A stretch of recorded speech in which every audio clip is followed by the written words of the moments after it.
તો અમદાવાદ ગાંધીનગરને જોડતા ઇન્દિરા બ્રિજ પર તિરાડ અને ખાડા જોવા મળતા બ્રિજની સલામતી પર મોટા સવાલ ઉભા થયા છે।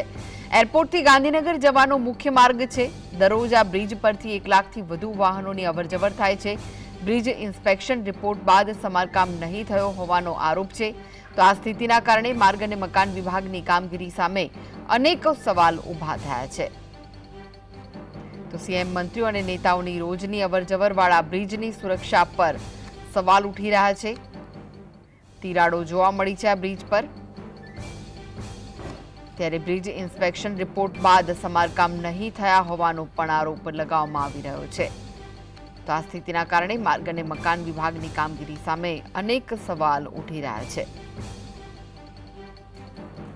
तो अमदावाद गांधीनगर ने जोड़ता इंदिरा ब्रिज पर तिराड़ अने खाड़ा जोवा मळता ब्रिजनी सलामती पर मोटा सवाल उभा थई रह्या छे।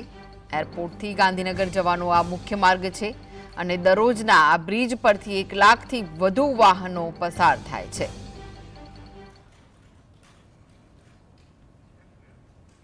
तो आ विषे વધુ માહિતી માટે જોડાઈ ગયા છે સંવાદદાતા વિરેન્દ્રસિંહ ભાટી। વિરેન્દ્ર, અમદાવાદ ગાંધીનગર ને જોડતા ઇન્દિરા બ્રિજની જે હાલત છે હાલમાં તેના પર સવાલો ઉઠી રહ્યા છે, શું વિગત છે? બિલકુલ થી કૃષ્ણા કે અમદાવાદ શહેરની અંદર દિવસે ને દિવસે જે બ્રિજો છે તે બ્રિજોની હાલત છે તે ખખડતજ થતી હોય તે પ્રમાણેના દ્રશ્યો છે તે સામે આવી રહ્યા છે। કારણ કે કોઈક એવા બ્રિજો છે ત્યાં ખાડા પડી રહ્યા છે, કોઈક બ્રિજો ઉપર તિરાડો છે તે જોવા મળી રહ્યું હોય છે।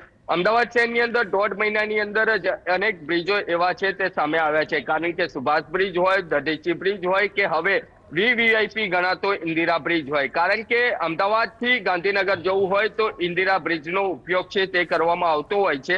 પરંતુ તે ઇન્દિરા બ્રિજ ઉપર હવે મસ્ત મોટી તિરાડ છે તે સામે આવી છે।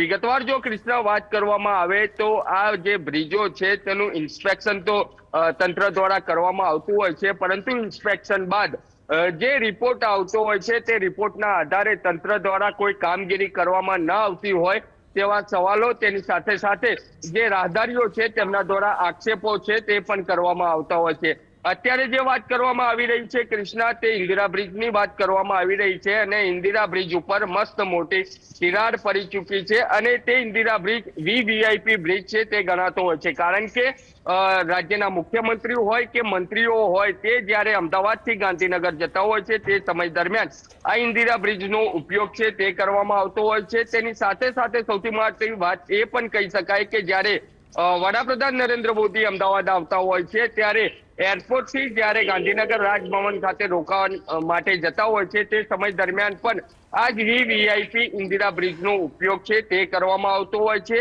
આ ઇન્દિરા બ્રિજ ઉપર દિન પ્રતિદિનની જો વાત કરવામાં આવે તો દિન પ્રતિદિન 1 લાખથી વધુ વાહનો છે તે અવર જવર કરતા હોય છે, પરંતુ તંત્રએ આંખ આડા કાન કર્યા હોય તેવી સ્થિતિનું નિર્માણ છે તે અત્યારે થવા પામ્યું છે।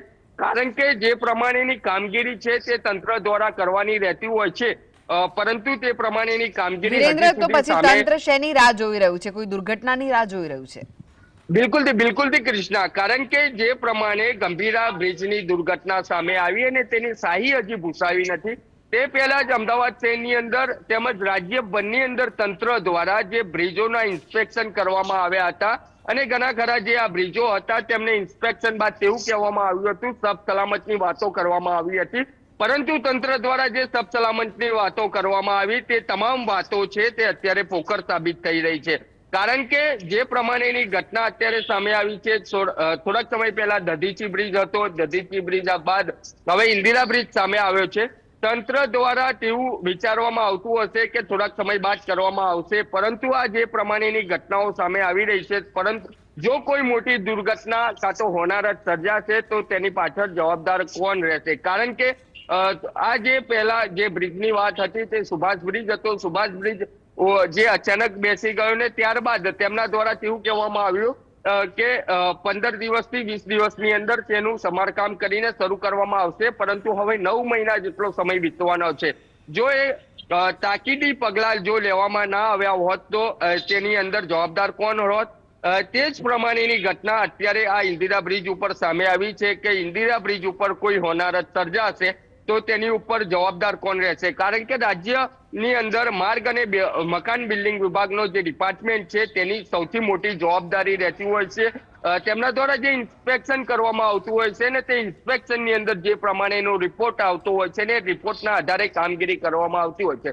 જો ઇન્સ્પેક્શન કરવામાં આવ્યું હોય ને તેમના દ્વારા રિપોર્ટ આવ્યો હોય તો રિપોર્ટની અંદર કેવા પ્રકારની માહિતી છે તે મળી આવી હતી, તેની અંદર કેવા પ્રકારની વસ્તુઓનો ઉમેરો કરવાનો હોય અથવા તો કેવી જરૂરિયાત હતી તેનું સમારકામ કરાવવાની.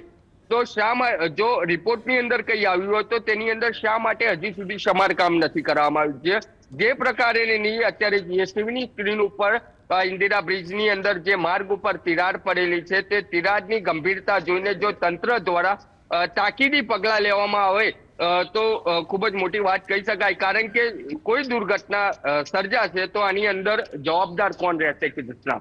જી જી જી, આભાર વિરેન્દ્ર સમગ્ર